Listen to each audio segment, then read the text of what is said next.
अस्सलाम वालेकुम दोस्तों। ओपन आइज चैनल में आप सबको खुशामदीद। आज की वीडियो में हम बात करेंगे नूरी इल्म के हामिल लोग आपको कैसे और कहाँ मिलेंगे।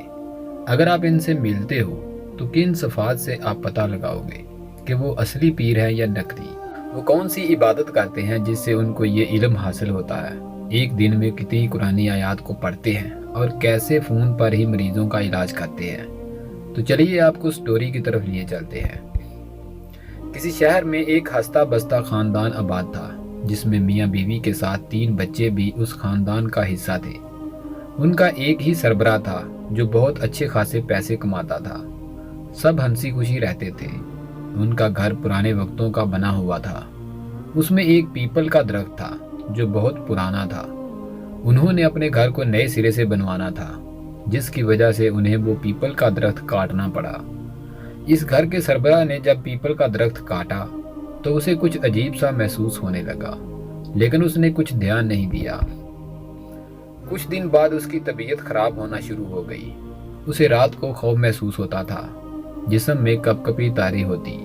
जब उन्होंने डॉक्टर को दिखाया तो पता चला कि सब कुछ नॉर्मल है। डॉक्टर ने कुछ दवाइयां लिख कर दी और आराम करने का बोला। वो लोग घर आ गए, लेकिन उस सरबराह की तबीयत ठीक ना हुई। काम पे ना जाने की वजह से कारोबार का नुकसान हो गया। घर के हालात खराब होना शुरू हो गए। बहुत से डॉक्टर्स और हुक्मा को दिखाया गया, लेकिन कुछ भी हासिल ना हुआ। जो पैसे जमा किए थे सब इलाज पर लग गए, लेकिन कुछ अफाका ना हुआ।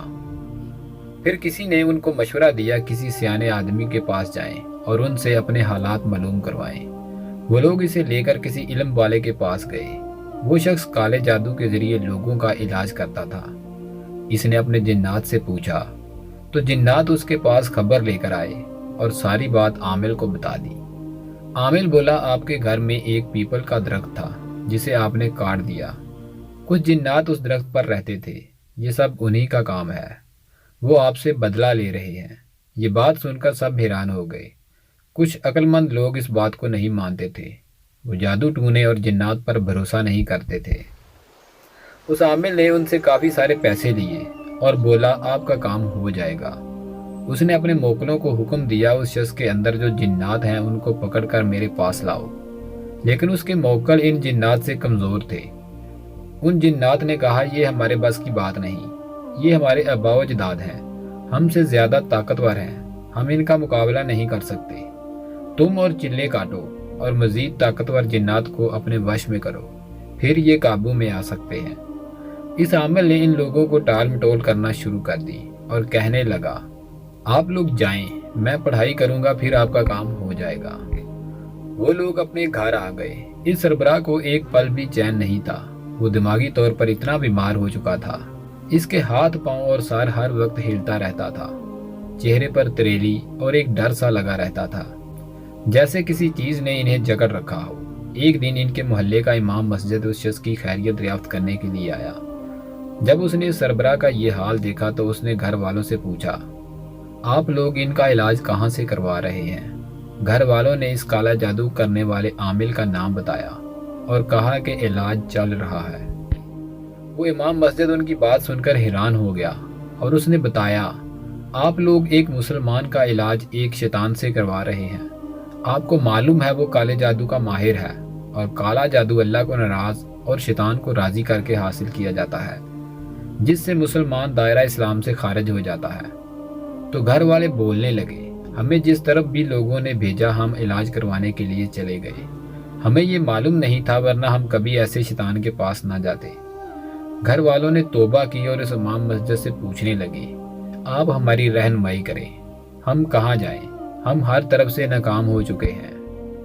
इमाम मस्जिद कहने लगे, दुनिया में बहुत से ऐसे लोग भी मौजूद हैं जिनके पास नूरी इल्म है और इनकी पहचान ये है, अल्लाह ताला से डरते हैं, आखिरत के हिसाब से कांपते हैं, अल्लाह से किए गए वादों को तोड़ते नहीं बल्कि पूरा करते हैं, किसी का हक नहीं खाते, अपना माल दिन रात अल्लाह की राह में खर्च करते हैं, बुराई का बदला अच्छाई से देते हैं, ज़मीन पर आजिज़ी से चलते हैं, गुरूर तकब्बर और खुशामद इनसे कोसों दूर होती है, रात को अल्लाह की इबादत करते हैं, तहज्जुद गुजार होते हैं, साइल को खाली नहीं भेजते, ज़ना नहीं करते, وہ دم کرتے وقت اللہ کے سوا کسی چیز کا سہارا نہیں لیتے۔ ان کے چہرے پر نور اور مسکراہٹ ہوتی ہے، کوئی تشنگی یا بے چینی نہیں ہوتی۔ مکر و فریب ان کے پاس نہیں آتا۔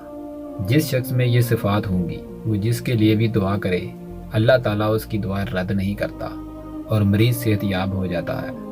یہ سب سن کر گھر والے پوچھنے لگے، ایسا نیک شخص ہمیں کہاں ملے گا؟ تو امام صاحب نے جواب دیا، دنیا میں بہت سے ایسے پیر و مرشد اور اسلامی بھائی ہیں جو لوگوں کا علاج قرآنی آیات سے کرتے ہیں۔ امام صاحب نے ان کو کراچی میں ایک پیر صاحب کا پتہ دیا جو یہ عمل کرتے تھے۔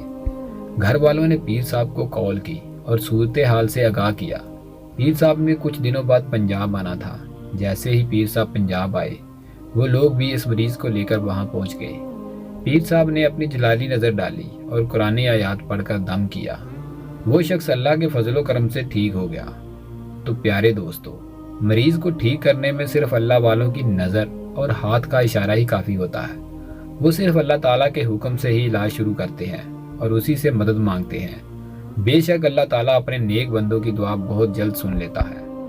اگر کسی بھی مرد یا عورت کے ساتھ ایسا معاملہ ہو جائے تو آپ کومنٹ میں دیے ہوئے نمبر پر رابطہ کریں۔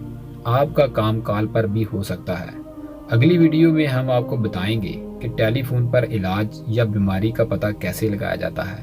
شکریہ، خدا حافظ۔